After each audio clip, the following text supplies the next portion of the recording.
जया एकादशी भीष्म एकादशी की पौराणिक कथा। धर्मराज युधिष्ठिर बोले, हे भगवान, आपने माघ मास के कृष्ण पक्ष की शर्तिला एकादशी का अत्यंत सुंदर वर्णन किया। आप स्वदेश, अंडज, उद्विज और जरायुज चारों प्रकार के जीवों के उत्पन्न, पालन और नाश करने वाले हैं। अब आप कृपा करके माघ शुक्ल एकादशी का वर्णन कीजिए। इसका क्या नाम है, इसके व्रत की क्या विधि है और इसमें कौन से देवता का पूजन किया जाता है। श्री कृष्ण कहने लगे, हे राजन, इस एकादशी का नाम जया एकादशी है। इसका व्रत करने से मनुष्य ब्रह्म इत्यादि पापों से छूटकर मोक्ष को प्राप्त होता है तथा इसके प्रभाव से भूत, पिशाच आदि योनियों से मुक्त हो जाता है। इस व्रत को विधि पूर्वक करना चाहिए। अब मैं तुमसे पद्म पुराण में वर्णित इसकी महिमा की एक कथा सुनाता हूँ। देवराज इंद्र स्वर्ग में राज करते थे और अन्य सब देवगण सुखपूर्वक स्वर्ग में रहते थे। एक समय इंद्र अपनी इच्छानुसार नंदन वन में अप्सराओं के साथ विहार कर रहे थे और गंधर्व गान कर रहे थे। उन गंधर्वों में प्रसिद्ध पुष्पदंत तथा उसकी कन्या पुष्पवती और चित्रसेन तथा उसकी स्त्री मालिनी भी उपस्थित थी। साथ ही मालिनी का पुत्र पुष्पवान और उसका पुत्र माल्यवान भी उपस्थित थे। पुष्पवती गंधर्व कन्या माल्यवान को देखकर उस पर मोहित हो गई और माल्यवान पर काम बाण चलाने लगी। उसने अपने रूप, लावण्य और हाव भाव से माल्यवान को वश में कर लिया। हे राजन, वह पुष्पवती अत्यंत सुंदर थी।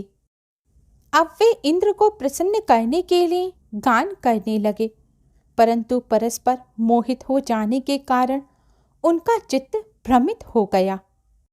इनके ठीक प्रकार से ना गाने तथा स्वर ताल ठीक न होने से इंद्र इनके प्रेम को समझ गया और उन्होंने इसमें अपना अपमान समझकर उनको शाप दे दिया। इंद्र ने कहा, हे मूर्खों, तुमने मेरी आज्ञा का उल्लंघन किया है, इसलिए तुम्हारा धिक्कार है। अब तुम दोनों स्त्री पुरुष के रूप में मृत्युलोक में जाकर पिशाच रूप धारण करो और अपने कर्म का फल भोगो। इंद्र का ऐसा शाप सुनकर वे अत्यंत दुखी हुए और हिमालय पर्वत पर दुखपूर्वक अपना जीवन व्यतीत करने लगे। उन्हें गंध, रस तथा स्पर्श आदि का कुछ भी ज्ञान नहीं था। वहां उनको महान दुख मिल रहे थे। उन्हें एक क्षण के लिए भी निंद्रा नहीं आती थी। उस जगह अत्यंत शीत था, इससे उनके रोंगटे खड़े रहते और मारे शीत के दांत बजते रहते। एक दिन पिशाच ने अपनी स्त्री से कहा कि पिछले जन्म में हमने ऐसे कौन से पाप किए थे जिससे हमको यह दुखदाई पिशाच योनि प्राप्त हुई। इस पिशाच योनि से तो नरक के दुख सहना ही उत्तम है। अतः हमें अब किसी प्रकार का पाप नहीं करना चाहिए। इस प्रकार विचार करते हुए वे अपने दिन व्यतीत कर रहे थे। दिव्य योग से तभी माघ मास के शुक्ल पक्ष की जया नामक एकादशी आई। उस दिन उन्होंने कुछ भी भोजन नहीं किया और न कोई पाप कर्म ही किया, केवल फल फूल खाकर ही दिन व्यतीत किया और सायंकाल के समय महान दुख से पीपल के वृक्ष के नीचे बैठ गए। उस समय सूर्य भगवान अस्त हो रहे थे। उस रात को अत्यंत ठंड थी, इस कारण वे दोनों शीत के मारे अति दुखित होकर मृतक के समान आपस में चिपटे हुए पड़े रहे। उस रात्रि को उनको निंद्रा भी नहीं आई।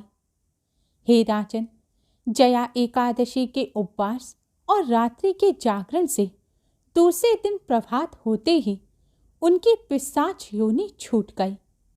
अत्यंत सुंदर गंधर्व और अप्सरा की देह धारण कर सुंदर वस्त्र भूषण से अलंकृत होकर उन्होंने स्वर्गलोक को प्रस्थान किया। उस समय आकाश में देवता उनकी स्तुति करते हुए पुष्प वर्षा करने लगे। स्वर्गलोक में जाकर इन दोनों ने देवराज इंद्र को प्रणाम किया।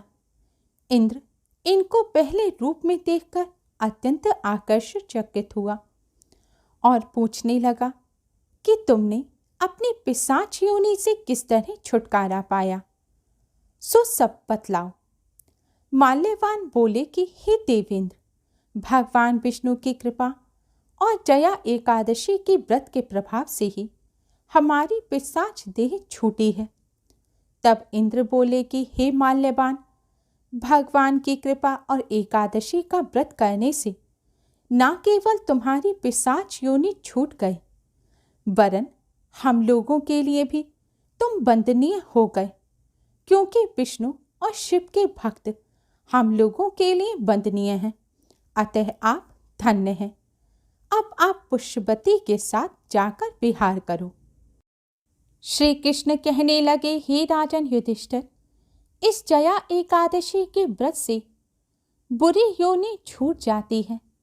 जिस मनुष्य ने इस एकादशी का व्रत किया है, उसने मानो सब यज्ञ, जप, दान आदि कर लिए। जो मनुष्य जया एकादशी का व्रत करते हैं, वे अवश्य ही 1000 वर्ष तक स्वर्ग में वास करते हैं। इस प्रकार जया एकादशी व्रत की कथा समाप्त हुई। दोस्तों, अधिकतर लोगों के मन में यह प्रश्न होता है कि कथा को खुद से पढ़ा जाए तभी पुण्य मिलता है, तो कुछ लोग सुनना पसंद करते हैं। हमारी इस वीडियो में आप कथा को सुन भी सकते हैं और पढ़ना चाहें तो पढ़ भी सकते हैं। उम्मीद है यह नई कोशिश आपको पसंद आई होगी। यह कथा की वीडियो आपको कैसी लगी कमेंट में ज़रूर बताइएगा।